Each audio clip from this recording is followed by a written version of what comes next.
let's be real. Nobody talks about how hard it is to outgrow people that you love. You care about them, but as you're growing as a person, you're starting to realize that they can't go where you're going.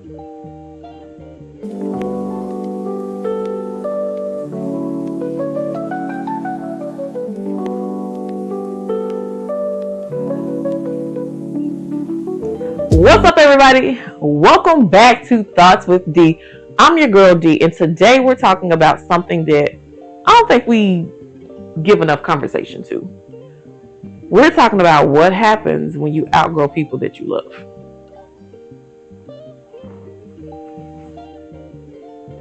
Growing as a person doesn't make you mean. It just means that you're maturing. Now, let's have a little story time. So a few years ago, I was in a relationship with this guy. Mind you, we go to the same church, right? But we ended up breaking up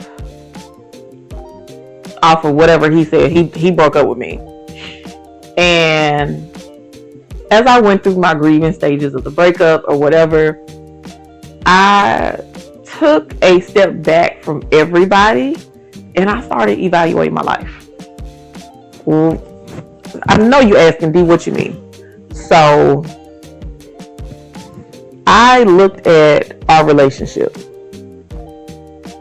When I honestly looked at it with fresh eyes, fresh perspective, not being in it, I realized I wasn't happy in that relationship. I grew up as an only child, and I love me some me time. And I realized that man was smothering me because I saw him every day, 7 days a week. Do I want to be with a person like that? Yeah, if you're my husband, because then I have to be with you. But if we're just boyfriend, girlfriend, why am I seeing you every day? Like when we first started out, he would go hang out with his friends. He would go do whatever. And as time went on, he stopped hanging out with his friends. And I was like, don't you want to go hang out with your friends?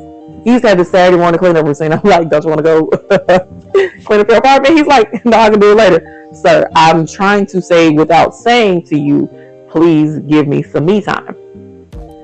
My mother noticed that it was bothering me, but I just never said anything. And a lot of our friends who, were super excited about us, they were like, oh, I can't wait till y'all get married. Y'all can't wait till y'all do this, that, and the third. I was not there. However, I, in that moment, was allowing them to put their projections of that on me. And once we broke up, I was like, I went through a couple of months. I was like, God, if this is meant to be, let it be. My daddy knew better. So we never got back together. And at that moment, I was like, because I started noticing friendships shifting a little bit as I was going through my grieving process. And as I went through the grieving process, I started pulling back from people because I was just like, I need to grieve in my own way. I don't need y'all breathing down my neck. And as I started pulling back, I started noticing things about me. I started to ask myself, what is it you want? How do you want to do this? What is it you want to do, girl? And as I went through this process, not even realizing, I realized that I started shifting as a person. Personally, I started being a little bit more concerned about myself and not everybody else. I started back on I call it the no train. You ask me to do something, the answer is no, because I want to spend time with me. The answer is no, because I just don't want to do it. Because guess what? I don't even have to have a reason. I just don't want to do it. And as I came back to who I really was, I noticed my friends were like, are you okay? Yeah, I'm great. I even had one friend, she like, well, we got an issue. What issue we got, girl? Tell me, because I didn't know. The issue was I wasn't talking to her. The issue was I started saying, you know what, I'm going to keep my private life very private and ain't nobody going to know what's going on. And that caused a shift in friendships because I was a lot more open and free with information and now I'm not. So now you mad thinking that, oh, you got a problem with me. I don't have a problem with you. I just don't want to tell people everything because quiet as is kept. Keep your personal business to yourself. Because like in this relationship that ended, everybody was picking sides. And a lot of people picked his side because I seemed okay, and they were like, well, he needs the friends. Or did you just pick his side because you did whatever you wanted to do? He started dating somebody else in church. They're married now. I'm happy for you, because guess what? I don't have to put up with you. I don't have to deal with all the craziness and crazy drama that I had to deal with from one of his friends that was just, I don't have to put up with it now. I can be happy, healthy with me, myself, and I, and date whomever I want, which is what your girl does. But I'm just saying, sometimes you outgrow your friends, and they're still my friends. I call them my family. I love them, but we just not in the same place anymore. I'm not in the same place. They may still be, but I'm not. And sometimes you mature, and that's okay. And one thing I've learned on this journey of outgrowing people is it doesn't mean you don't love them anymore. I promise you, you can still love people that you've outgrown, but sometimes your paths are just not walking parallel anymore, or it's just a simple fact that you're not the same person you were, and some people can't see your growth. They just want to see you in that same exact moment of where they originally met you, and not acknowledge your emotional growth, spiritual growth, whatever type of growth you're doing. They don't want to acknowledge it. But one thing that I will say that's like top of my list of what I've learned doing this is honor the connection that you have, but accept the shift that's happening in your life. And when I say that, what I'm saying is you don't have to rewrite the history of your friendship to accept that you have changed, or they have changed, or both of y'all have changed. Appreciate what the friendship was, where you were at that time, how they helped you. But sometimes in the moment of accepting the shift, you also have to accept that sometimes it's time to release friends from being in the inner circle, or release friends from talking to them two to three times a week or every day, however your friendships work. Sometimes you just have to move forward. Like, I'm going to say this. One of the friends that I have, I call her my sister.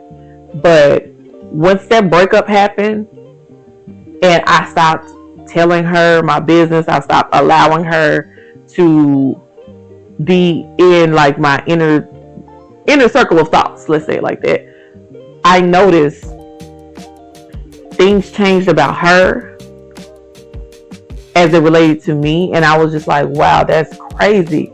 And sometimes I don't even think that she's realized that things have changed as drastically as they have, because I'm just in such a state of peace of knowing who I am, knowing what I want to do, that maybe that bothers her. Maybe it's just like, why won't you let me in? Because you did before. But also I know some other things that had happened, or things that I've said, or the fact that I just no longer feel comfortable with sharing things with you. And I honor the fact that we had a great sisterhood. We have a great sistership. Like we used to say, we're the other half of each other's brain. We can finish a sentence. We can finish a thought. We think along the same lines.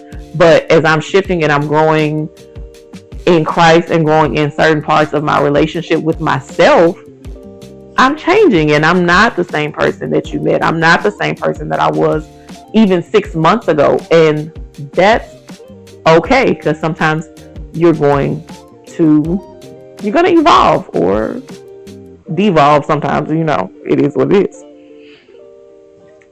And something else I've learned along this journey is set boundaries without bitterness. These are something that I would say a lot of us have trouble setting. But boundaries are basically just love, but with structure. I'm not shutting you out. I am going to protect my peace, but I'm going to let you know, hey, if you do this, I'm not going to be okay with this. And if someone has a problem with you setting boundaries for yourself, then maybe your friendship has come to an end, and maybe there may not be any going back. Like I said, with my friend, I set the boundary of me not telling you everything, and that bugged you. But this is a boundary that I have to have for myself, because I have to know that as my friend, you got my back. Of me saying, hey, I don't want to discuss that with you.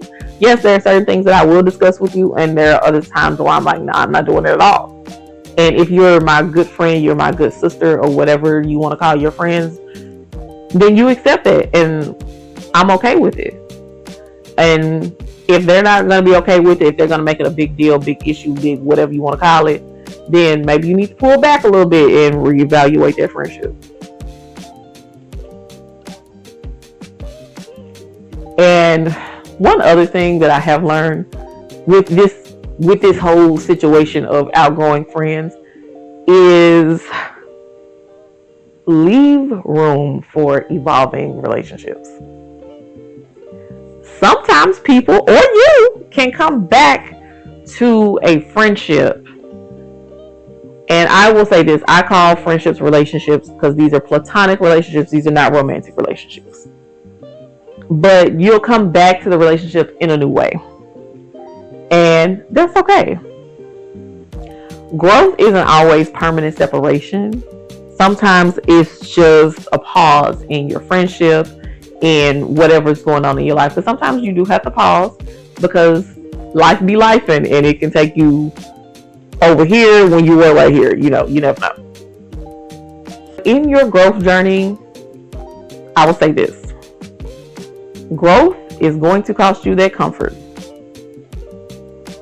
It may bring you peace, but it's going to be uncomfortable on the way there.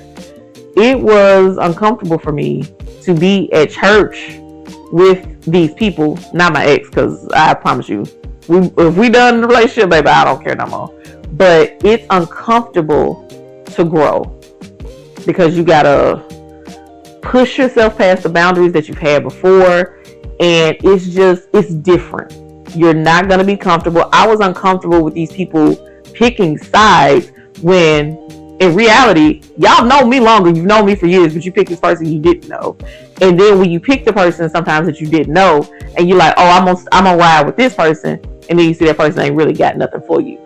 And then, like I said, they want to come back. Sometimes that's great. And other times it's a flat foot, no, go on about your business. But one thing I will say, peace is priceless. I have learned to love family, friends, whomever from a distance to protect my peace. I kid you not. My father is alive and well. We don't have a relationship. I love that man from a distance. It's a great distance, but I still love you from a distance. I mean, I ain't one of those people you can call on, oh, I need some help, because we still working in that department, but I don't have to talk to you every day to love you. I can love you, I can pray for you, I can do whatever for you from a distance. I had a spat with my grandmother a few years ago, and I didn't talk to that lady for years because I was hurt. Now, that's my girl, we cool. She my last living grandparent, but that's my girl. Don't do nothing about her. I don't play by her, she don't play by me. That's my girl. I call my granny, tell my granny whatever I need to say to her. But it required some distance. And I still love her, even when we weren't talking. But now, I'll be going up there next month to visit her, okay? Because that's my girl. Now, if you're in this season and you don't feel seen, heard, or anything, hey boo, I see you. I'm here. Know that this season is so necessary in your life, and it will be so beneficial as you continue to learn, grow, do all the things you got to do. Now, do me a favor. Yeah, I need you to do me a favor. Drop a heart in the comments if you've ever had to love somebody from a distance, because, baby, we all need a little love, and maybe, we spread a little love here. But if you want to see more content like this, more talking about growth and life and things like that, definitely make sure you drop a comment below. Make sure you're liking, sharing, subscribing to all things here at Thoughts With Dee, and I'll catch you in the next one. Peace.